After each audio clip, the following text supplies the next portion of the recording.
Let's see what's happening at the wine shop this week. Hey, Louisa. Hey, Heidi, how's it going? It's going pretty good, my first order of business is to give a quick hello to Bonnie, who's recovering from surgery. We wish you a speedy recovery, and we hope to see you back at the shop very soon. Yes. And greetings from the most interesting man in San Dimas. Which brings me to our weekly tasting. He has chosen 5 wines to be featured this week, and I think this is our very first 100-point tasting, where each of the wines are definitely worthy of 100 points. We are starting off with our Vouvray. This is 100% Chenin Blanc. This comes from the Vouvray region, which is in the subappellation of Loire. It's a nice sparkling wine, super easy drinking. It's got some nice upfront fruit, but it's also nice and dry. A good palate cleanser. And isn't this how you start most of your evenings, with a bottle of champagne? Absolutely. Or sparkling wine? Absolutely, yes.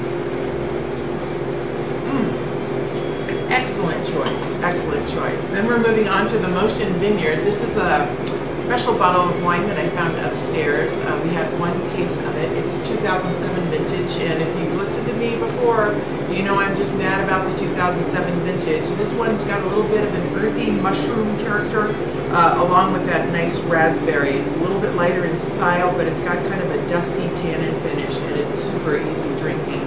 And again, not a bad wine made in the year 2007. Then we're moving on. Oh, and I also said this one took a gold medal at the San Francisco Chronicle Wine Competition. Now we're moving on to the Robert Losey Merlot, which is one of your favorites. And this is 100% Merlot, all Napa Valley fruit, because nothing but the best for you, always. And so this has got kind of a toned down black cherry plum cassis. You get a little bit of toasty oak, but super easy drinking, and affordably priced at $17.99 a bottle. Then we're moving on to the Wild Wild Thing Zinfandel. This Zinfandel comes from Mendocino County, and it's also blended with a small amount of Carignan, Petit Syrah, and Cabernet Sauvignon. It's got that bolder profile, and it's a gorgeous, gorgeous label. You'll have to get a close-up shot of that in a little bit. Last, to round out the 100-point tasting, according to the most interesting man in San Dimas, is the Tamayo 2007 Cabernet Sauvignon. This is one that I discovered last week. We brought it in last Thursday, and we promptly sold through 3 cases of it. So I've reordered, and we've got more of it coming in. Again, 2007 vintage, all Napa Valley fruit, blended with 15% Merlot, and this scored 90 points with the Wine World Championships, but actually 100 points with the most interesting man in San Dimas. So you may wonder why he's sitting here next to me, and I got a fair amount of flack for not allowing him to speak more. Now, you all don't know this, but he's a little shy, and so he doesn't like to talk about himself much. So I'm going to ask him a few questions, and he was kind enough to grant us this short interview. He had his people call my people, and we were able to put it together. So I thank you very much for... It's my pleasure.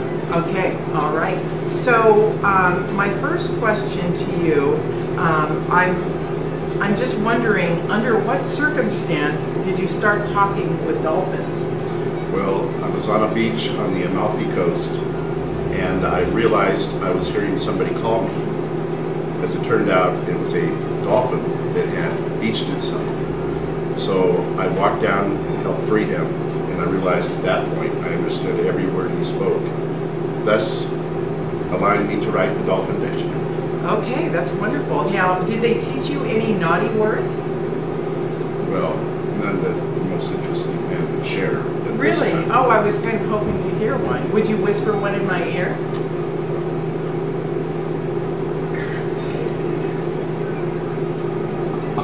I know it's probably a very bad word, but I've got thick skin. Just a little something. Oh, I was hoping you'd say it in dolphin though. Okay, well, moving on to our next question, because I know I've been limited to 3 questions because you're people. So, how did you feel when your cat was awarded first prize at the Westminster Dog Show? Well, that's a tough question to answer. I wasn't planning on entering, but upon the request of many of my friends, I decided to do so. It was taken kind of as humor at first, but when they realized how talented my cat was, and just put on a great show, it was. And do you have a cat handler? I do not. I prefer to handle my cat my own. Okay. I do all my own cat handling. That's amazing. So you're a cat trainer and you talk to dolphins. Yes. That's pretty incredible. Many times. And does your pussycat have a name? Model nose. Really, that's an interesting name. Named after one of your favorite type of dolphin. Yeah, that's rather interesting. Were you walking the cat when you discovered the dolphin on the Amalfi Coast? No, the cat hates the beach. Really? That's so interesting to me. Okay, all right. Now, this is a little more personal, and I hope I'm not touching on a touchy subject. So, how do you feel about being called out as being the source of global warming? Well, I personally don't really think there is such thing as global warming. Oh, really? I believe that it's just a cycle, and I happen to be what In makes the the cycle epicenter? in the epicenter that makes that cycle turn. Okay, all right. So, what is our government doing to address this problem with the global warming and you being the source?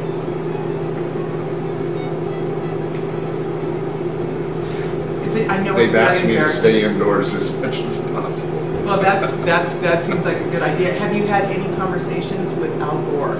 I have not. I don't care to speak to the man. I don't believe in his philosophies. Yes, because he was way off base because he didn't realize that you were the source of This is global why I warming. will not waste my time. Okay, well thank you very much for your time. I really appreciate it, and I think everybody's going to enjoy getting to know you a little bit better. Thank you so much. It's my pleasure.